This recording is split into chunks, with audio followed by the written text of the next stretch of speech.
نحمدہ ونصلی ونسلم علی رسول الکریم اما بعد۔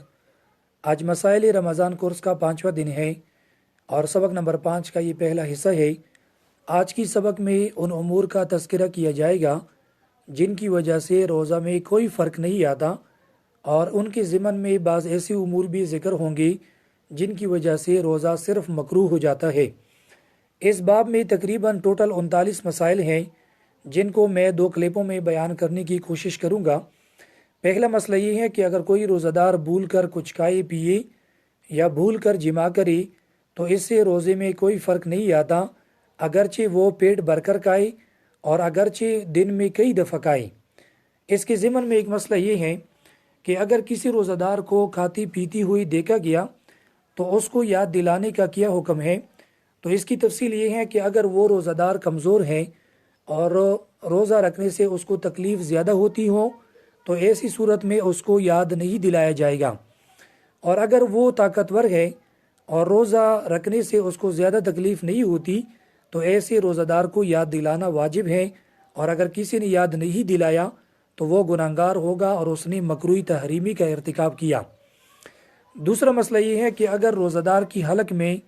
مچھر مکھی چلی گئی یا دھواں اور گرد و غبار چلا گیا تو اس سے روزے میں کوئی فرق نہیں آتا،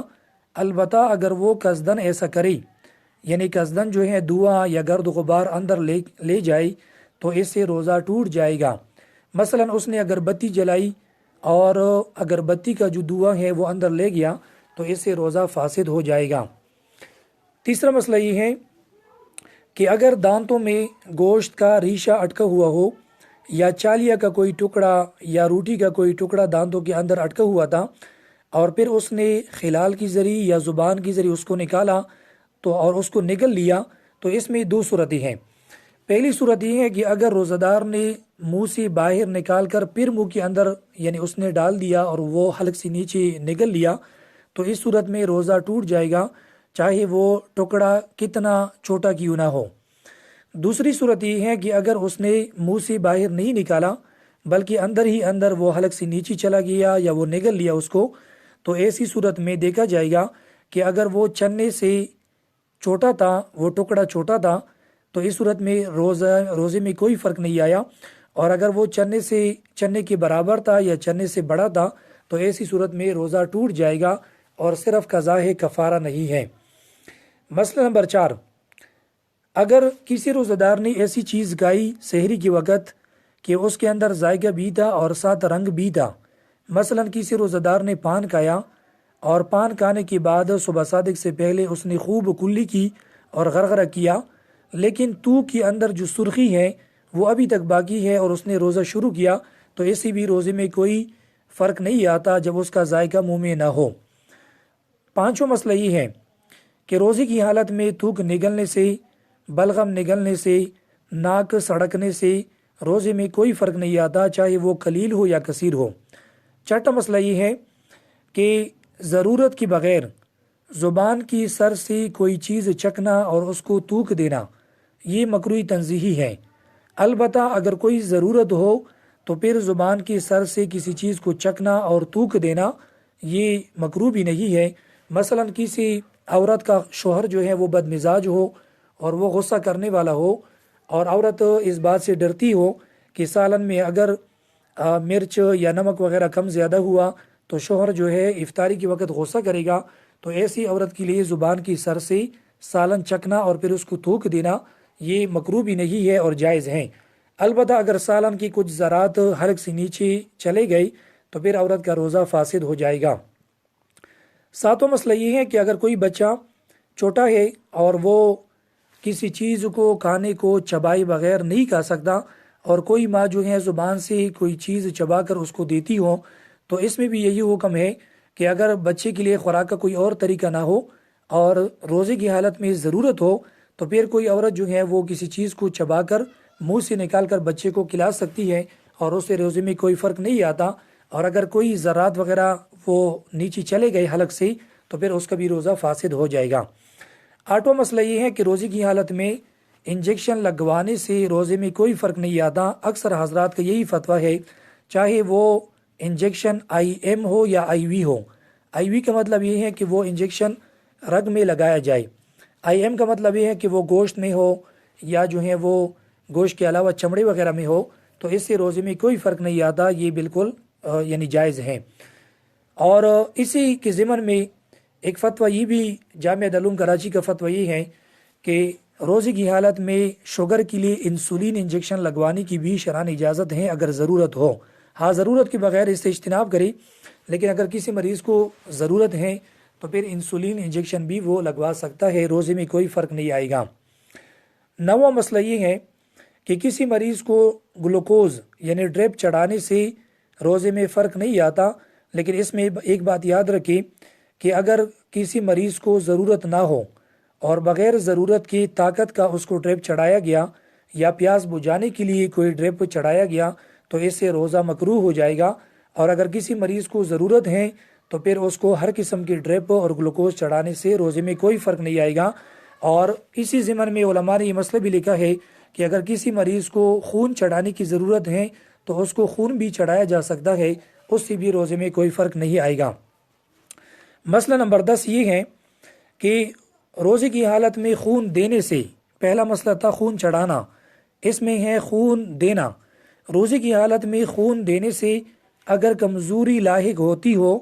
تو پھر خون دینا روزے کی حالت میں مکروہ ہے، اور اگر خون دینے سے کمزوری نہ ہو تو پھر روزے کی حالت میں بلڈ ڈونیشن کرنا یا وینیسیکشن کرنا یہ بالکل جائز ہیں، اس سے روزے میں کوئی فرق نہیں آتا۔ اور اسی کے ضمن میں ایک مسئلہ یہ بھی ہے کہ روزے کی حالت میں حجامہ لگوانا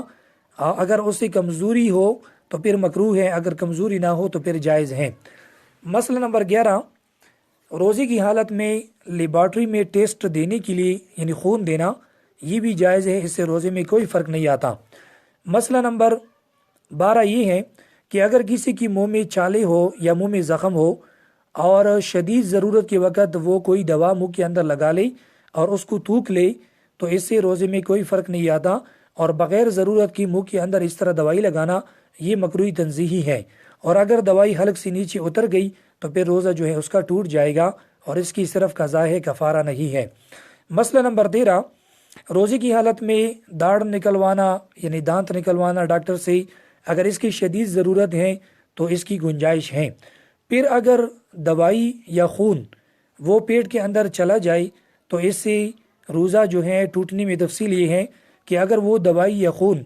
توک کے برابر ہو یا توک سے زیادہ ہو تو اس سے روزہ ٹوٹ جائے گا، اور اگر وہ توک سے کم ہے تو پھر اس سے روزہ نہیں ٹوٹے گا۔ اب یہ کیسے معلوم ہوگا کہ توک کے برابر ہے یا زیادہ ہے؟ تو اگر اس کا ذائقہ جو ہے حلق میں محسوس ہو جائے تو اس سے روزہ فاسد ہوگا، اور اگر اس کا ذائقہ حلق میں محسوس نہیں ہوا تو پھر اس کا روزہ فاسد نہیں ہوگا۔ مسئلہ نمبر 14 یہ ہے کہ روزے کی حالت میں مسواک سے کوئی فرق نہیں آتا، چاہے مسواک سوکھی ہو یا تازی ہو، زوال سے پہلے ہو یا زوال کے بعد ہو، اور چاہے اس کا کڑوا پن حلق میں محسوس کیوں نہ ہو، روزے کی حالت میں مسواک بالکل جائز ہے، اس سے کوئی فرق نہیں آتا۔ اور اگر اتفاق سے مسواک کا کوئی ریشہ وہ حلق سے نیچے اتر گیا تو اس سے بھی روزے میں کوئی فرق نہیں آئے گا۔ مسئلہ نمبر 15، روزے کی حالت میں ٹوتھ پیسٹ استعمال کرنا، دنداسہ استعمال کرنا یہ مکروہ ہے، اور اگر اس کا کوئی ذرہ حلق سے نیچے اتر گیا یا ذائقہ حلق سے نیچے اتر گیا تو پھر اس سے روزہ فاسد بھی ہوگا۔ مسئلہ نمبر 16 یہ ہے کہ روزے کی حالت میں اگر احتلام ہو جائے تو اس سے روزے میں کوئی فرق نہیں آتا۔ اسی طرح اگر کوئی شخص رات سے اس کو نہانے کی ضرورت ہے اور سحری کے وقت وہ بیدار ہوا اور اس کو اتنا وقت نہیں ملا کہ وہ سحری سے پہلے یعنی غسل کر لے، تو حالت جنابت میں بھی وہ سحری کھا سکتا ہے، اور صبح صادق کے بعد جو ہے وہ غسل کر لے اور نماز کے لیے اپنے آپ کو تیار کر لے، تو اس سے بھی روزے میں کوئی فرق نہیں آتا۔ اسی طرح علماء کرام نے یہ مسئلہ بھی لکھا ہے کہ اگر کسی شخص نے پورا کا پورا روزہ جنابت کی حالت میں گزارا تو وہ گنہگار تو ہوگا لیکن اس کا روزہ ہو جائے گا، روزے میں کوئی خرابی نہیں آئے گی، باقی غسل نہ کرنے کا وہ گناہ الگ ہوگا۔ مسئلہ نمبر 17 یہ ہے کہ اگر روزے کی حالت میں آنسو یا پسینے کی 1-2 قطرے زبان یعنی منہ میں آ گئے اور وہ خود بخود یعنی حلق سے نیچے اتر گئی تو اس سے روزے میں فرق نہیں آتا، کیونکہ اس سے بچنا مشکل ہے۔ البتہ اگر وہ قطرے زیادہ ہو اور اس کی نمکینی پوری منہ میں محسوس ہوئی تو پھر جو ہے اس سے روزہ فاسد ہو جائے گا اور صرف قضا ہے، کفارہ نہیں ہے۔ مسئلہ نمبر 18 یہ ہے کہ روزے کی حالت میں دن کی وقت سرما لگانا، سر میں تیل لگانا، بدن مالش کرنا یہ بالکل جائز ہے، اس سے روزے میں کوئی فرق نہیں آتا۔ مسئلہ نمبر 19 یہ ہے کہ روزے کی حالت میں عطر سونگھنا، یعنی عطر لگا کر سونگھنا یا کوئی بھی خوشبو سونگھنا، اس سے روزے میں کوئی فرق نہیں آتا، البتہ اگر وہ خوشبو دھوئی والی ہے، جیسا کہ میں نے پہلے بیان کیا کہ اگر بتی ہے یا لوبان کا دھواں ہے اور اس کو قصدن لے کر اندر گیا تو پھر اس سے روزہ فاسد ہو جائے گا۔ دھوئی کے علاوہ جتنی بھی خوشبو ہے اس سے روزے میں کوئی فرق نہیں آتا۔ مسئلہ نمبر یہ 19 مسائل ہیں۔ آگے جو مسئلہ نمبر 20 ہے وہ تھوڑا تفصیلی ہے، اس لیے اس کو انشاءاللہ آگے کلپ میں بیان کروں گا۔ وآخر دعوانا ان الحمدللہ رب العالمین۔